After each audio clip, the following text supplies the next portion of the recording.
La France a découvert Kémy Séba dans les années 2000. À l'époque, il avait 25 ans et dirigeait la Tribuca, un mouvement radical qui s'opposait au métissage et prônait la séparation entre les Noirs et les Blancs à l'échelle mondiale. En 2006, la Tribuca est dissoute pour appel à la haine et à la violence raciale. 10 ans plus tard, Kémy Séba, après de nombreuses condamnations et des peines de prison ferme, quitte la France pour le Sénégal. Là-bas, il participe à une des émissions les plus regardées d'Afrique francophone et donne aussi des conférences sur le panafricanisme à l'université. Intrigué par sa notoriété sur le continent, Pierre Marescot est allé le rencontrer à Dakar.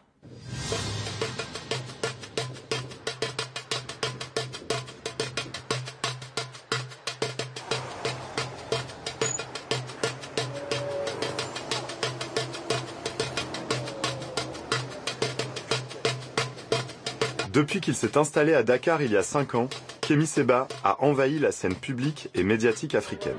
Quand on l'a retrouvé, il s'apprêtait justement à donner une conférence dans une université pour y parler de panafricanisme. Ce courant de pensée né il y a plus d'un siècle et qui défend l'idée de solidarité entre Africains partout dans le monde, Kémy s'en réclame dans toutes ses interventions. Ces conférences ressemblent plus à des prêches qu'à un cours magistral et rassemblent une jeunesse qui rêve d'une Afrique unie et dénonce le néocolonialisme de l'Occident. Est-ce que vous comprenez ce que je suis en train de dire? Je ne sais pas si je peux me lever parce qu'à chaque fois que je suis assis, j'ai l'impression d'être en prison. Et j'ai déjà été suffisamment en prison dans ma vie pour... Mais lorsque Barack Obama vient au Sénégal, vient dans tous les pays d'Afrique, et qu'il dit il faut que vous acceptiez le mariage homosexuel, Macky Sall. Et Macky Sall lui dit, mais désolé, mais... Il y a drap, je ne suis pas d'accord avec vous. Je ne suis pas d'accord. Chez nous, ce n'est pas notre tradition. Et Barack lui dit, si vous êtes des gens civilisés, eh bien, le mariage homosexuel, c'est quelque chose de bien. Et Macky Sall lui dit, ah, marabout, ils ne vont pas être contents, ils ne vont pas être contents de ça. Et vous, est-ce que vous êtes contents qu'on veuille vous imposer quelque chose qui n'est pas en harmonie avec vos réalités? Le nom, il était puissant, là. C'était quelqu'un qui avait une vision qui, en quelque sorte, si je puis ainsi m'exprimer, qui était un peu en avance par rapport à son temps. Donc, le renversement de Kadhafi, nous pouvons considérer qu'il n'est pas légitime, qu'il n'est pas démocratique. Je veux que tous ceux qui sont présents ici fassent le serment, non pas à moi-même, mais fassent le serment à eux-mêmes, qui ne se laisseront jamais contrôler. Jamais! Par une ONG occidentale pour mener à bien leur projet. Certains peuvent se dire, oh Kémy, allez, on bénéficie juste un petit peu de cette ONG-là, puis après on va faire des bonnes choses. Non. Quand on commence à marcher avec le diable, on finit toujours enchaîné.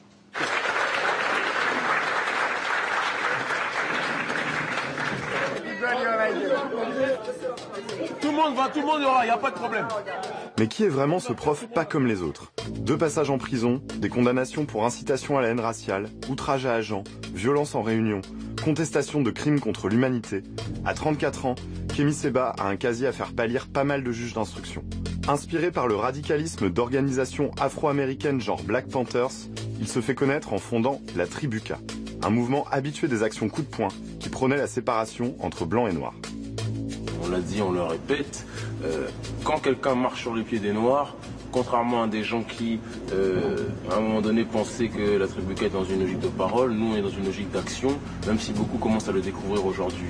On est parti du principe que si on touchait à un cheveu des nôtres, il était nécessaire de réagir.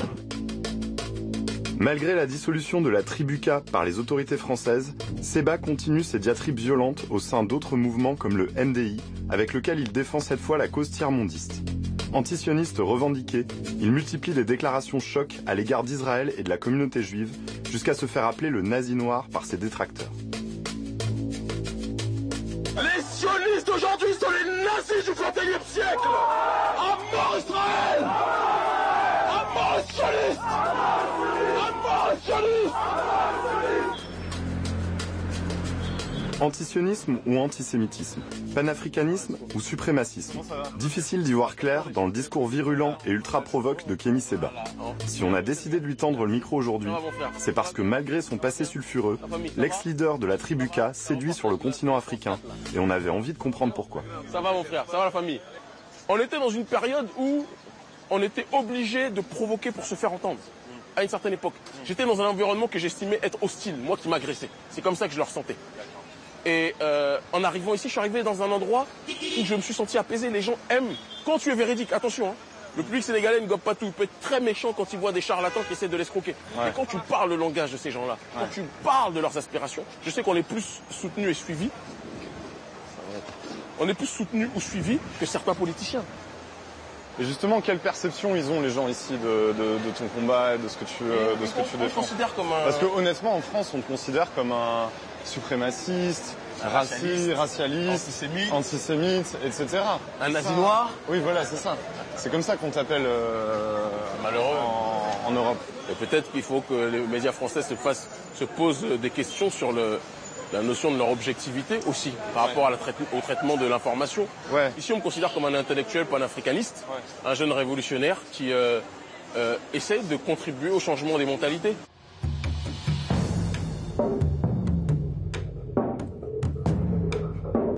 Aujourd'hui, le panafricanisme revient en force sur le continent. Dans la plus grande librairie de Dakar, un rayon entier lui est consacré. On y trouve les biographies des grandes figures du mouvement comme Cheikh Anta Diop ou Thomas Sankara, juste à côté des livres de Kémi Séba. Une association difficile à imaginer chez un libraire parisien. Ça va mon frère? Merci beaucoup mon frère. Merci infiniment mon frère. Merci beaucoup, ça me touche beaucoup mon frère. Ah ouais, on t'offre carrément des... Ça arrive très souvent. Tu vois le sac là qui est là, on m'a offert, dans la rue Paris. Ouais. On m'a offert ce sac là, maintenant tout le monde me demande où je l'ai eu, je peux pas... Tu peux montrer le t-shirt un peu ce que c'est? Tu vois. Les jeunes d'aujourd'hui se réclament, pour ce qui est des panafricains, se réclament de gens morts en fait. De Thomas Sankara, de Lumumba, ils sont en train de changer. Diop, bon. Ils sont en train de se réapproprier, de se dire qu'ils peuvent être des Lumumba et des Cheikh Anta Diop aussi. Ouais. Et je pense que je contribue humblement avec mes frères ici et d'autres en Europe et d'autres sur le continent africain. On contribue beaucoup à ça. Je pense que notre travail à la télé, je te dis, la télé a plus d'impact ici qu'en Europe. Hein. Ouais. C'est-à-dire qu'en Europe, je ne sais pas si vous êtes autant regardés que nous on est regardés ici. Allez. À très bientôt. Merci.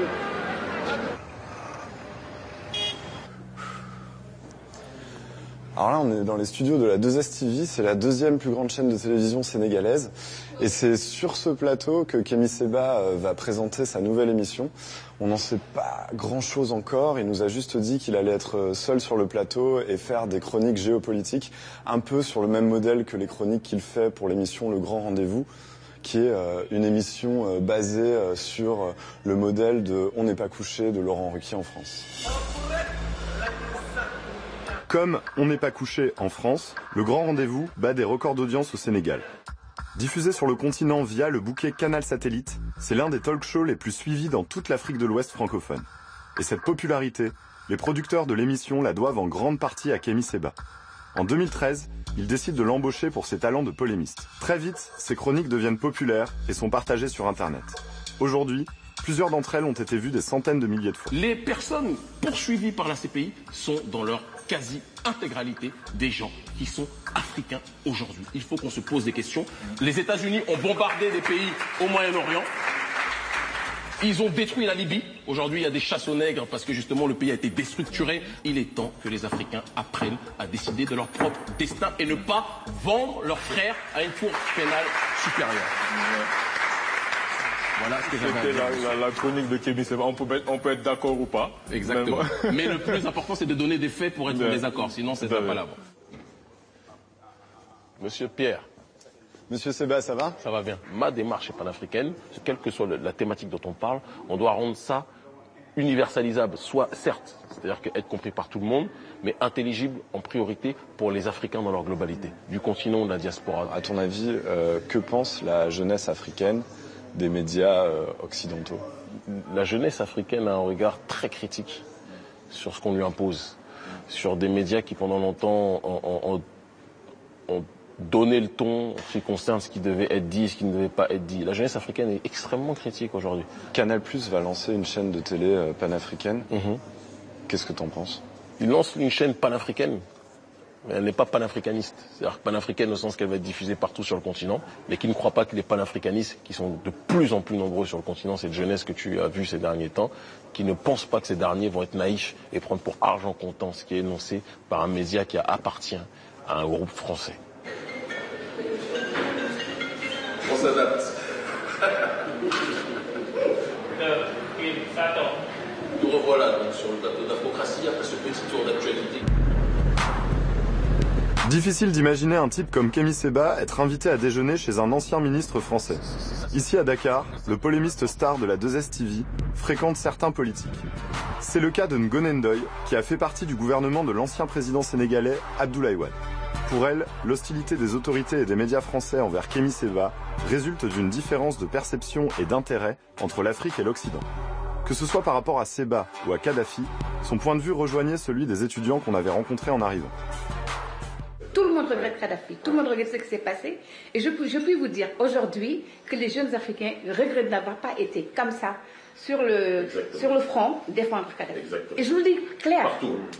Partout. Faites un tour et vous allez voir. Écoutez, jeunes et vieux. Jeunes et vieux. Ouais. Parce qu'il a fait renaître l'ethnicisme. Moi, je suis de l'ethnie. Mais ça, c'est très curieux ce que vous dites, parce qu'en Occident, on le présente comme un dictateur sanguinaire. L'Occident n'est pas une référence. Non, je sais. L'Occident n'intéresse que pour moi. Mais comme on fait une émission pour une chaîne occidentale, oui. Quand les gens vont vous entendre dire ça, ils vont dire mais... Ils vont écouter et ils vont comprendre. Ouais. Parce qu'ils n'ont qu'une seule face de l'iceberg. Il faut voir l'autre face. D'accord. C'est tout ce qui fait, moi, la corrélation que j'ai avec lui. Quand on me dit une chose de quelqu'un, je ne vois pas tout de suite ce qu'on dit. Je cherche. Qu'est-ce qu'on cache derrière? Qu'est-ce qu'on étouffe? Pourquoi on ne veut pas que lui parle? Et chaque fois qu'on cherche, on trouve. On a agressé des populations, on leur a appris à soulever, faites ceci, faites ça. On a déréglé des systèmes et aujourd'hui, que devient la Libye? Que devient l'Égypte? Que deviennent certains autres pays? Je dis tous ceux qui ont déréglé ce système-là, il y a des gens qui leur en veulent. Et cette frustration mondiale, il faut l'arrêter. Il fait partie des gens qui t'en perdent. Dans la pure tradition du panafricanisme, Kémy Séba noue aujourd'hui des liens avec les dissidents du monde entier. Admirateur d'Hugo Chavez, proche des ambassadeurs du Venezuela et de Cuba à Dakar, Séba n'hésite pas non plus à se rendre en Iran pour rencontrer Ahmadinejad. Bête noire de l'Occident, ennemi juré de l'État d'Israël, l'ancien président iranien aime les infréquentables français, à commencer par l'humoriste Dieudonné, qui lui a rendu visite lui aussi. Dieudonné, avec lequel Kémy Séba ne cache pas ses affinités.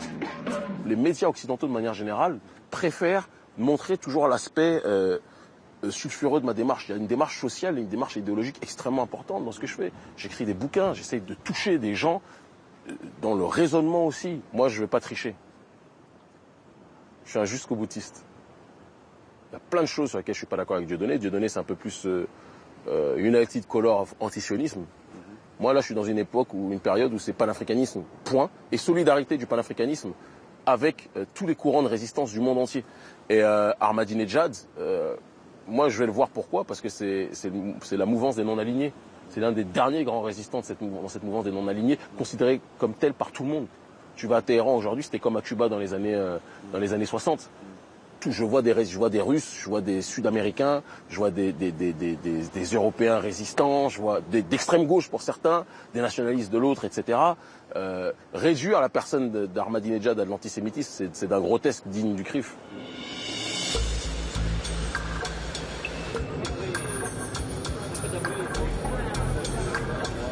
Pour notre dernier jour à Dakar, Kémy Séba a insisté pour qu'on l'accompagne, lui et sa famille, à Gorée. Située au large des côtes dakaroises, l'île de Gorée est un symbole de la traite négrière. D'abord administrée par les Hollandais, puis les Anglais et les Français, elle est aujourd'hui visitée par des touristes venus du monde entier. Lieu de mémoire censé rappeler à ses visiteurs que pendant 3 siècles, des esclaves noirs quittaient les côtes africaines pour l'Amérique, Gorée est aussi un endroit idyllique où certains ne viennent pas seulement pour se recueillir. Parce que si tu viens ici, tu viens parce que tu penses que c'est un lieu de mémoire. Ouais. C'est pas le parc Astérix. C'est pas Disneyland. C'est pas Mamadou au pays des merveilles. Comment l'homme a été capable de dire, lui, je vais le prendre, je vais en faire du bétail, je vais le faire travailler de manière sauvage? Comment l'homme peut être capable de faire ça? Moi, je vais prendre ton fils ou je vais te prendre toi, je vais te mettre dans une cale et je vais te faire travailler normal. Tu taffes pas un coup de fouet. Comment l'homme est capable de faire ça? Ostraciser, incarcérer un homme, le mettre hors de l'humanité.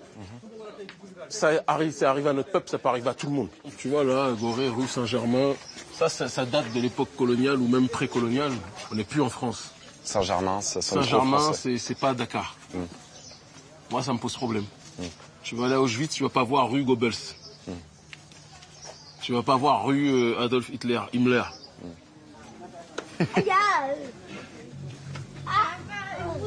Venir à Gorée, c'était l'occasion pour Kémy Séba de nous parler des souffrances de son peuple. Mais pour lui, impossible d'aborder la question de l'esclavage sans parler d'un autre drame, la Shoah. Concurrence mémorielle ou relent d'antisémitisme, pour lui, c'est ni l'un ni l'autre. Je ne sais plus quel historien disait que l'antisémitisme, c'est le racisme du pauvre. Peut-être. Peut-être. Mais dans ce racisme du pauvre, ça sous-entend que le pauvre a une hostilité contre celui qui est puissant et qui est riche. Et bien souvent, en France... Et tous les juifs sont pas puissants et riches. Tu vois ce que je veux dire ? Juste, laisse-moi finir ma phrase. Bien souvent ne veut pas dire tout le temps. Parce que moi, je connais des juifs prolos. Tu vois, tu vas dans le 19e à Paris, les juifs, ils vivent... T'as des juifs prolos qui vivent avec des arabes prolos, par exemple. Évidemment. Mais c'est une minorité. Il y a aussi beaucoup, il faut dire la vérité, dans la communauté juive fait partie majoritairement en France de ceux qui sont, je dis pas dans des bonnes conditions sur le terrain de leur sécurité, parce qu'il y a une hostilité vis-à-vis de cette communauté qui est réelle, qui n'est pas toujours justifiée, même si elle peut être explicable. Mais il y a quand même une majorité de juifs dans sa communauté française qui vivent dans de bonnes conditions, etc. Et au-delà même de leurs conditions qui peuvent être bonnes ou mauvaises, parce que les Chinois, on peut dire aussi que certaines communautés vivent dans de bonnes conditions, c'est pas le problème. C'est que tu as ce sentiment quand Sarkozy dit que la France a une dette vis-à-vis de la population juive, ou Manuel Valls dit que c'est l'avant-garde de la République, etc., etc. Cette façon de mettre ces populations au-dessus, cette façon de différencier l'hostilité vis-à-vis des juifs de l'hostilité vis-à-vis des autres communautés, cette façon de donner cette sensation qu'il y a une population qui est au-dessus de tous les autres, ça crée évidemment des frustrations vis-à-vis de ceux qui n'ont rien. Mon problème n'est pas le juif. Mon problème, c'est la manière dont les autorités et l'oligarchie occidentale met la population juive au-dessus des autres populations. Voilà. Et c'est cette même oligarchie qui refuse, lorsqu'on revendique certaines réalités par rapport à la traite négrière et par rapport à des drames historiques qui sont passés, ils nous refusent cela parce qu'ils veulent maintenir un drame, le drame des drames, au-dessus des drames, en l'occurrence la Shoah. Moi je dis la Shoah ou l'esclavage c'est un crime, je dois être capable de compatir pour l'un comme pour l'autre, mais si on m'impose un au-dessus des autres, ça pose problème. Même si sa résidence principale est aujourd'hui Dakar, Kémy Séba n'a pas complètement dit adieu à l'Europe. Le soir de notre excursion sur l'île de Gorée, il partait pour Bruxelles où vit toujours une partie de sa famille. Nous avons décidé de le suivre afin de rencontrer d'anciens membres de la tribu K qui l'attendaient là-bas. Depuis sa dissolution par les autorités françaises en 2006, la tribu n'existe plus officiellement, mais certains de ses membres restent les meilleurs amis de Séba.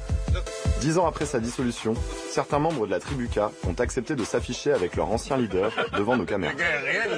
On va le recruter pour parler de philosophie. Qu'on nous a présenté comme une secte alors qu'on était un groupe de frangins. Vous étiez combien d'ailleurs? Tu vois ce que je veux dire, hein? Vous étiez pas nombreux. On était combien? 50? 50. Ça va la famille? Tranquille? Ça va, on est ensemble. Ouais, bon courage les gars. Merci beaucoup mon frère, merci beaucoup. 10 ans après justement la fin de la tribu K, vous vous retrouvez là aujourd'hui, quel bilan vous dressez de ces années que vous avez passées ensemble? La tribu K était un ciment nécessaire, ou un sol nécessaire pour l'établissement d'une maison. On a dû faire office au départ d'électrochoc pour pouvoir par la suite diffuser un certain nombre de médicaments. Et aujourd'hui, les 3/4 des gens de la nouvelle génération qui peuvent suivre le message qu'on diffuse, je dis toujours on parce que dans tout ce que je fais, mes frères sont là. Et là, ce qui est marrant, c'est que tu m'as vu dans une période à Dakar où je suis un personnage, je ne vais pas dire différent parce que j'essaie d'harmoniser les deux mondes. C'est un peu une schizophrénie parce que le monde urbain, noir, diasporique est très différent du monde continental. Mais la réalité est la même. On a une logique d'équipe, de clan. Tribal, mais la tribu, originellement parlant, c'est la famille. Ouais. Tu vois, c'est ça, avec un code de l'honneur. La tribu, au départ, c'est la famille. Et moi, je pense que c'est important qu'on entretienne ça. Donc la tribu K, c'est un grand bilan pour moi. S'il ne renie rien de son passé sulfureux, Kémy Séba n'utilise plus les mêmes outils qu'auparavant. Fini les coups de pression et les déclarations trop polémiques pour celui qu'on avait l'habitude d'appeler le nerveux dans sa jeunesse. Aujourd'hui, l'ancien leader du seul mouvement noir dissous sous la Ve République a décidé de mettre tout en œuvre pour fédérer autant en Afrique que dans la diaspora. Un panafricanisme 2.0 qui semble porter ses fruits dans les rues de Dakar, mais aussi ici, à Bruxelles.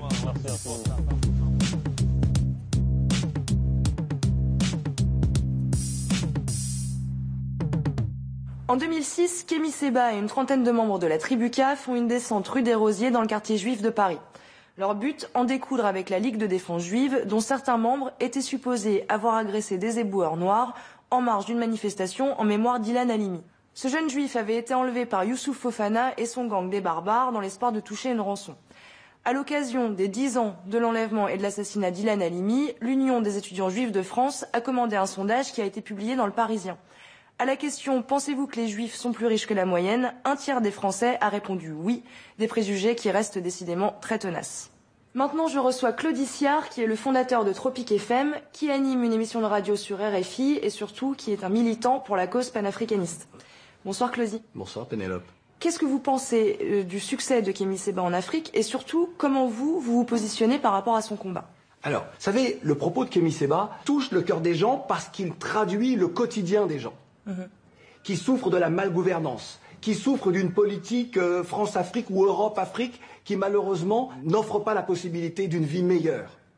Alors vous avez ces jeunes évidemment qui veulent partir en Europe, partir aux États-Unis, mais qui en grande majorité cherchent d'autres pays africains où vivre. Alors oui, le propos de Kémy Séba est un propos qui est important aujourd'hui et que les jeunes comprennent. Ça ne veut pas dire qu'ils adhèrent, mais ils comprennent cette colère. En quoi votre panafricanisme à vous diffère de celui de Kémy Séba ? Mais il n'est pas en opposition déjà avec le panafricanisme. Non, pas en opposition, mais il y a sûrement des différences. Oui, il y a forcément des différences. Je suis contre toute forme de diabolisation immédiate. Dans le reportage, on voit Kémy Séba, alors ce sont des vieilles images, lorsqu'il dit « Ah bah Israël, ah bah Israël ». Moi, je fais partie de ces gens qui m'opposent à la politique d'Israël envers les Palestiniens et les territoires occupés. Mais il est hors de question pour moi de lier ça ni à la confession religieuse, ni à l'ensemble du peuple juif. Tout comme je peux être contre certaines décisions prises par la France. La France a envahi la Libye sous Sarkozy. Je suis contre, pour moi c'est quelque chose... La France a commis un crime en faisant ça. Bon, je ne suis pas anti-français puisque je suis français. Vous voyez, c'est très important. La parole doit pouvoir être libérée sans que cela ait des connotations. On peut ne pas être d'accord sur ça, mais ça ne doit pas avoir de connotation de rejet de l'autre, d'antisémitisme, de racisme et je ne sais quoi. Il faut faire très très très attention.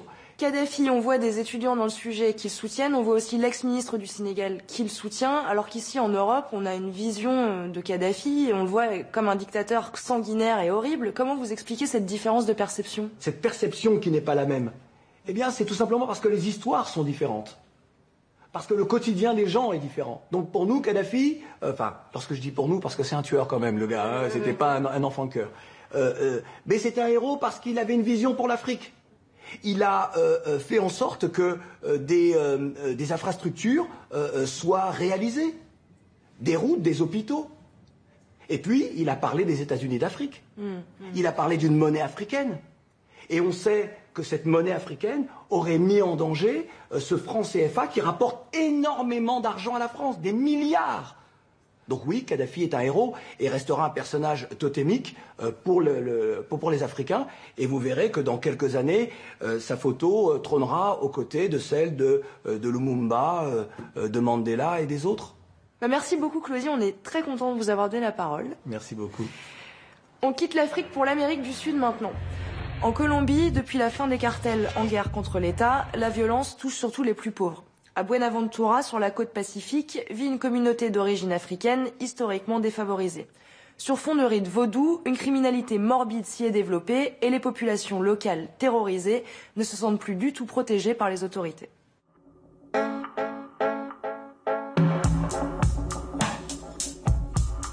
On est à Buenaventura, le principal port de la Colombie.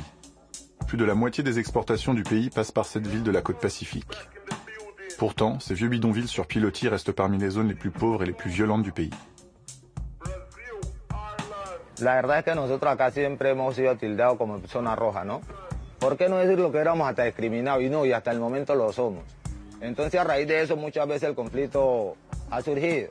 Y nosotros nos hemos visto envueltos en medio de ese conflicto. Yo diría que a raíz de que de pronto las bandas, no solamente en un sector andan, sino que caminan en todo Buenaventura. Le port est essentiel à l'économie colombienne, mais il est aussi une plateforme idéale pour toutes sortes de trafics. Rien qu'en 2015, 12 tonnes de cocaïne ont été saisies dans le district de Buenaventura. Alors depuis des années, les gangs se livrent une guerre sans merci pour le contrôle de cette zone stratégique. Por acá, por el puerto, entra el 60% de la economía y sale el 60% de la economía. Pero a la vez, actores ilegales lo aprovechan también para traficar con armas, con droga, con monopolios, con toda la ilicitud. Y por eso se crean unos barrios aparentemente de propiedad de ellos. Y es donde asume o se copa también por esta banda delincuencial la empresa que es oriunda, nativa de esta ciudad.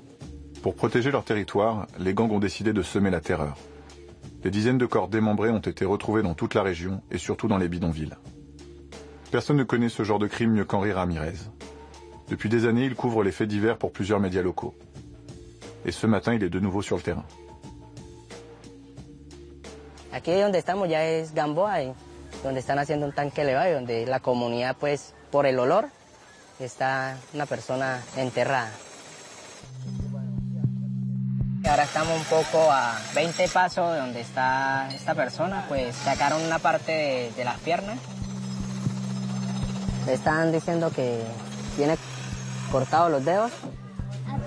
Eso aquí en Buenaventura había sido viejo porque en la forma del narcotráfico se utilizaba, pero no era tan notorio como es ahora, ¿no? Que se dio a conocer y se volvió como más frecuente ver a una persona desmembrada que la dejan en una calle, en una fosa, en una casa, en el mar.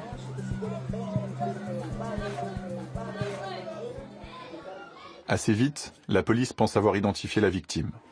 La veille, une femme a trouvé 2 doigts près de la scène du crime. Elle est sûre qu'ils appartiennent à son frère, Luis Fernando Otero. Le jeune homme de 17 ans a disparu quelques jours plus tôt. Pendant que la police embarque son cadavre, Henri part à la recherche de la famille de ce jeune des bidonvilles. Aquí vamos caminando en el barrio Camilo Torre, donde vive el joven Luis Fernando. Ya saliendo a la principal, donde vamos a ver, si cruzamos y no pertenezco a este barrio, puedo estar cruzando una frontera invisible y no la vemos, solamente la ven ellos. Por no pertenecer a un barrio, podemos ser asesinados. La Empresa et los Surabeños contrôlent des secteurs entiers de la ville et depuis qu'ils se sont déclarés la guerre, personne ne peut circuler librement. Les résidents des bidonvilles peuvent se faire abattre juste pour avoir traversé la mauvaise rue. Même des chauffeurs de taxi se sont fait tuer pour s'être aventurés hors de leur quartier. Aquí tenemos supuestamente una frontera que no se ve, que no se puede cruzar. A la señora le afecta mucho porque ella quiere ver a su hijo, pero ningún motorratón de los que ustedes ven en moto, de los que vienen ahí en moto, no las transportan al sector porque pertenecen acá y no pertenecen al sector de Gamboa. Entonces, si pueden cruzar, lo fichan, ya lo planillan y en una segunda oportunidad puede ser asesinado. À cause de ces frontières invisibles, Luz Marina, la mère de Luis Fernando, ne peut même pas s'approcher de la scène du crime. Forcée de rester chez elle, elle a décidé d'organiser une veillée en mémoire de son fils disparu. Me dijo, él cuando acostumbraba a salir me decía, mami, ya vengo, ese día salió y no me dijo nada. Cuando yo me fui a la pieza de él no estaba y lo esperé toda la noche y ya nunca más supe de mi hijo. Ya no lo dejaron regresar porque le arrebataron la vida. Eso es todo lo que yo les puedo decir. Y a las personas que me hicieron esto, que por favor que me lo entreguen, que me digan algo, dónde lo tienen, para yo enterrarlo, ¿me entiendes? Y yo de corazón, yo los perdono y también le pido mucho a mi Dios que los perdone a ellos también, porque esto es muy duro, porque ustedes saben que una persona que haga eso no tiene corazón. Luz Marina a fait un hôtel pour son fils où elle a placé un verre d'eau, pour que l'âme du jeune homme puisse étancher sa soif. Ces pratiques sont typiques de la Santeria, une religion populaire au sein des communautés afro-colombiennes, très présente dans la région de Buenaventura. Les gangs et leurs victimes partagent souvent ces croyances. Desmembran las personas porque cuando matan a una persona, los familiares lo que hace es amarrarle los 2 dedos gordos de la mano y los 2 dedos de los pies y así enterrarlos. Y al enterrarlos completos, amarrados los dedos gordos de los pies y de las manos, el alma se va a descansar hasta que mata a la persona que lo mató. Y como ellos creen en mucha brujería, desmembran. Y nosotros le preguntamos, pero nosotros hemos encontrado todas las partes juntas en una bolsa. Decían, en el momento que estén desmembrados, así metan todas las partes en una bolsa, ya deja de tener efecto esa brujería. Por eso es una razón también que ellos desmembran las personas, para que no tengan efecto la brujería. On a réussi à obtenir une interview avec un assassin à la solde des gangs. Ce jeune de moins de 20 ans a déjà démembré plusieurs de ses victimes. Il a travaillé pour la Empresa, mais récemment il a rejoint les rangs de los Urabeños. Pour garantir sa sécurité, il a souhaité rester anonyme et a insisté pour nous rencontrer dans un quartier échappant au contrôle des 2 gangs. What were your duties when you first became a gang member? era picar, prestar guardia, cobrar el impuesto a la mayoría de la gente. When you chopped a person for the first time, how old were you? A los 15. Did you perform any rituals with the victims after chopping them up? Lo meábamos, o también salvarlo 3 veces. Uno se vuelve normal, 2, 3 y después no sale. What did you feel the first time? Pues sentía como un friecito normal, pues yo ahí nomás dándole, bien fumado. What did you feel after? No sentí nada.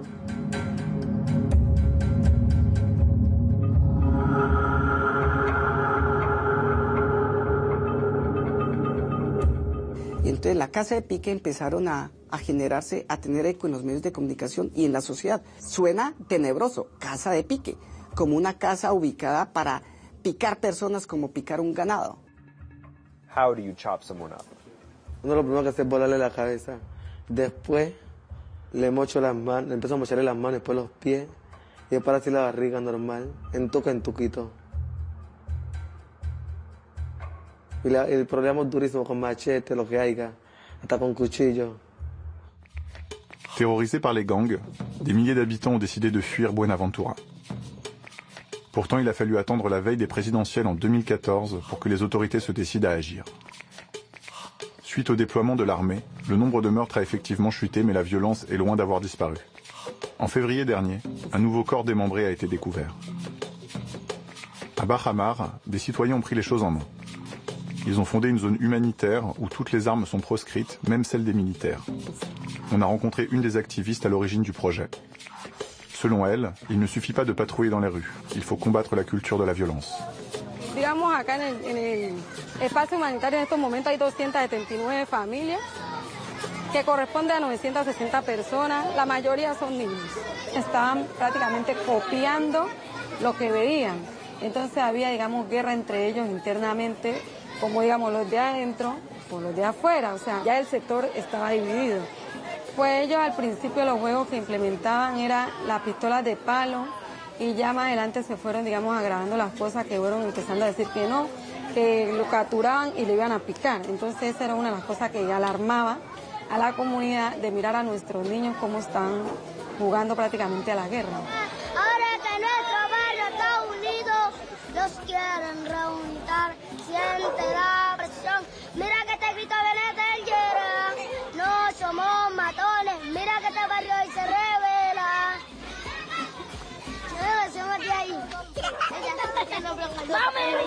Dans la zone humanitaire, on est assez méfiant vis-à-vis des autorités. Malgré les patrouilles des militaires dans les bidonvilles, les assassinats sont toujours nombreux et l'insécurité règne encore. Les résidents sont convaincus que le gouvernement veut les faire fuir et que c'est dans son intérêt que les démembrements continuent. Depuis des années, la municipalité essaye de développer le bord de mer pour attirer les investisseurs et les touristes. Des dizaines de millions de dollars sont en jeu. Mais avant de lancer cet immense chantier, il faut démolir les vieux bidonvilles sur pilotis, et pour ça, il faut déloger les résidents.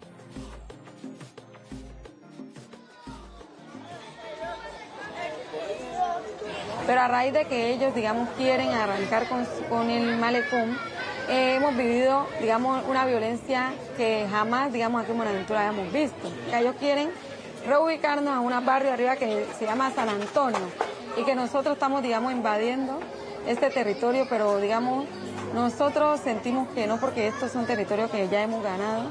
Llevamos aproximadamente en este sector más de 25 años. Entonces nosotros sí sentimos que hay relación entre el proyecto y la violencia que estamos viendo en estos momentos. À ce jour, les travaux du bord de mer n'ont toujours pas pu commencer. Alors que des milliers de résidents refusent encore de partir, la violence continue.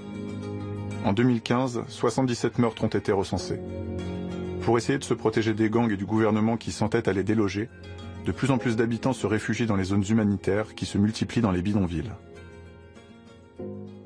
En ce moment, le gouvernement colombien est en train de négocier un accord de paix historique avec les FARC, la guérilla marxiste qui le combat depuis plus de 60 ans. Mais il a toujours un problème avec les paramilitaires. Ces groupes d'extrême droite ont été officiellement démobilisés en 2003, mais beaucoup d'anciens membres se sont reconvertis dans le narcotrafic.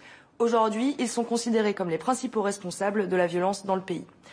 Maintenant, on quitte l'Amérique du Sud pour l'île de Sumatra, en Indonésie. La scène punk indonésienne est une des plus prolifiques au monde. Mais à Aceh, la seule province d'Indonésie à appliquer la charia, les punks sont vus comme des créatures sataniques qui troublent l'ordre public et insultent l'islam. Notre journaliste Mylène Larsson est allée à la rencontre des derniers résistants du mouvement.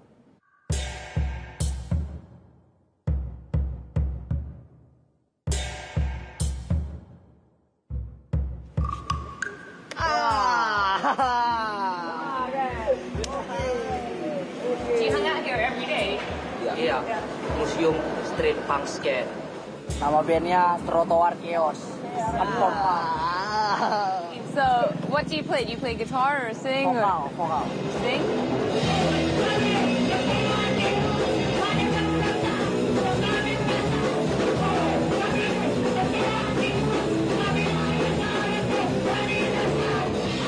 Are you having a show soon? Di Aceh nih lagi nggak ada acara, lagi kosong. Ya gara-gara penangkapan kemarin, tapi di Aceh pun ada planning mau buat lagi acara. Nah, kami tetap ada, akan selalu ada, walaupun orang memusnahkan kami, tapi kami memang nggak bisa dimusnahkan, akan terus ada.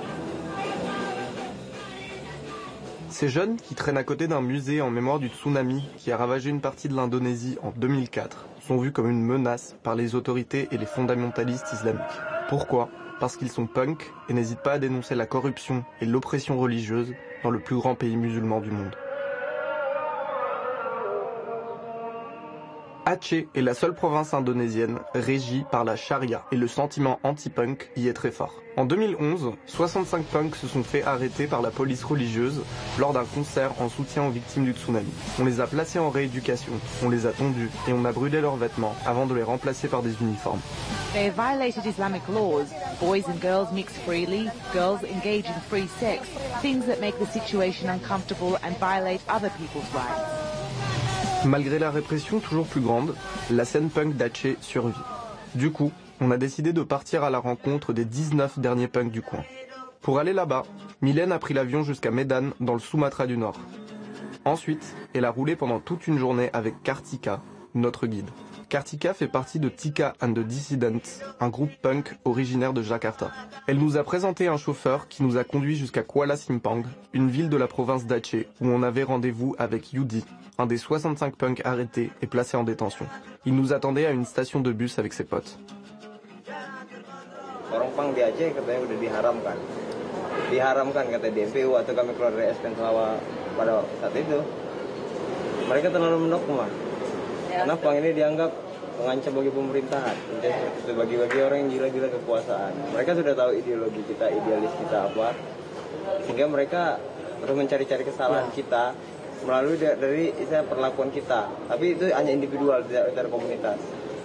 Karena perbandingan yang bergaya pang dan yang pang itu lebih besar yang bergaya pang yang melakukan tindakan onar itu.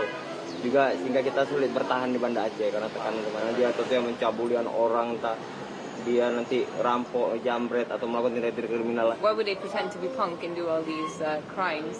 Karena intinya karena punk ini ingin mencari yang namanya kebebasan. Jadi mereka ingin mencari yang namanya kebebasan, tapi kebebasan yang tanpa batas.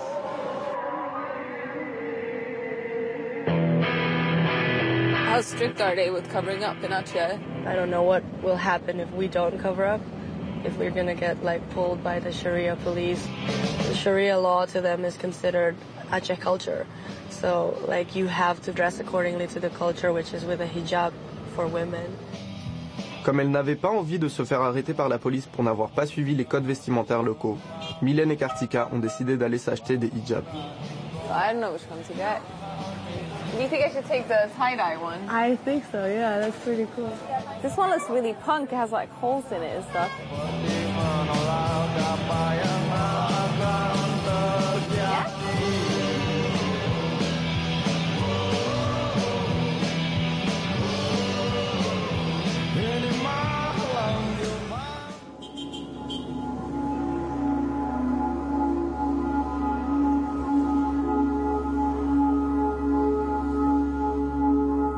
Chaidir Mayuddin est le seul journaliste local à ne pas s'opposer au punk.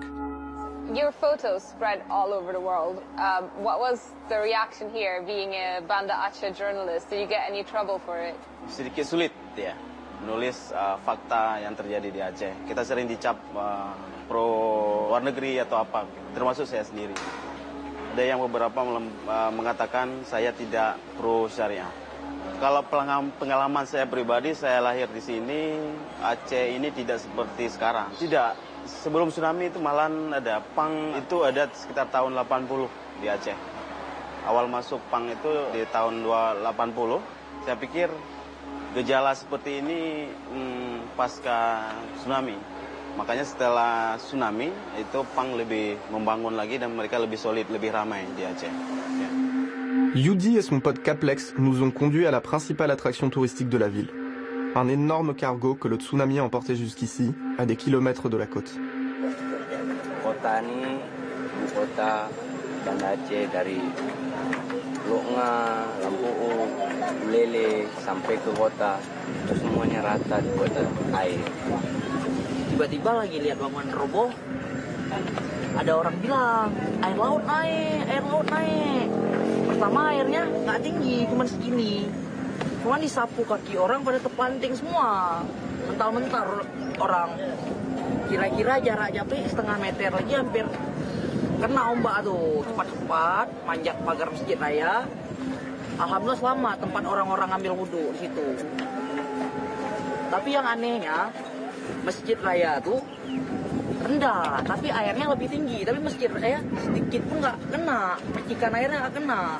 Di luar masjid raya macam di blender gitu, di dalam masjid raya airnya tenang macam di kolam renang. Kita nggak tahu, kuasa Allah kan. Nah kita bilang juga lah keyakinan kita di sini.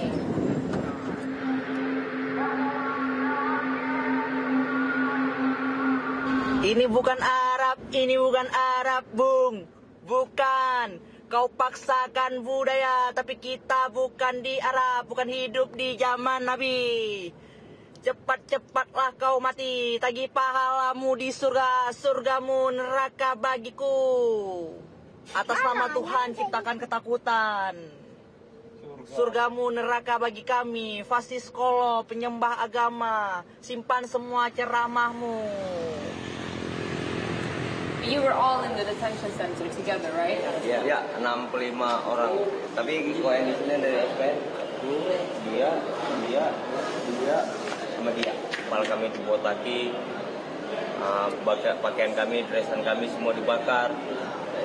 Diperlakukan secara manusia. Your friends who left the scene, did they do it because they were scared of the police or going back to the detention center? Ditangkapin lagi, takut terjadi seperti kejadian yang kemarin. Dan banyak juga dari kawan-kawan yang dari keluarga SPN Selawat juga banyak yang udah tidak memilih jalan pang lagi. Karena keluarganya yang menganggap pang itu buruk untuk jalan hidupnya karena juga terdoktrinisasi melalui media-media lokal. Tapi hatinya mungkin tetap di pang cuma karena dia memikirkan keluarganya, jadi dia berat tidak pernah.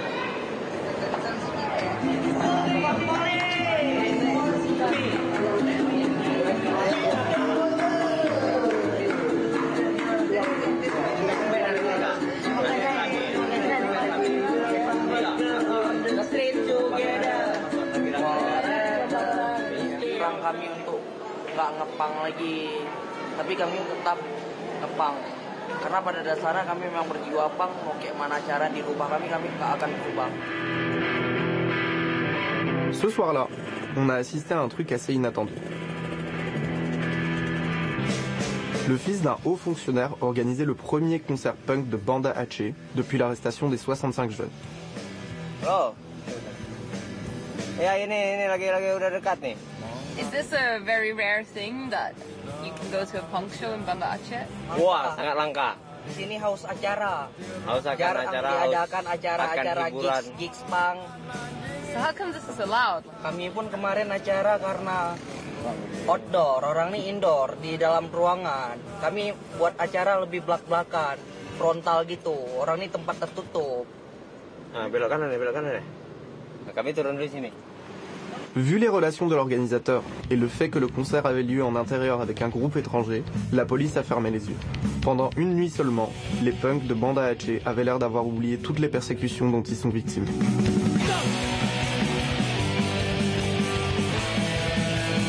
Aujourd'hui, Mylène est toujours en contact avec eux sur les réseaux sociaux et leur situation n'a pas l'air de beaucoup s'arranger. La dernière fois qu'elle a parlé à Yudi, il était de retour en prison.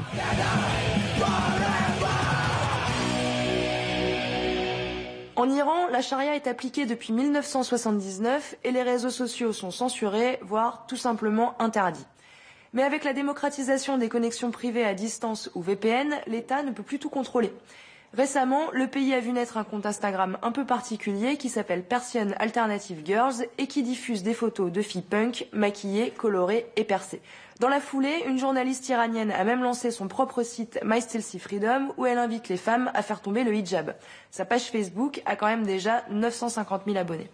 Voilà, c'est terminé pour ce soir. Si vous avez des questions à nous poser, c'est sur les réseaux sociaux. Je vous dis à la semaine prochaine. Bonne fin de soirée.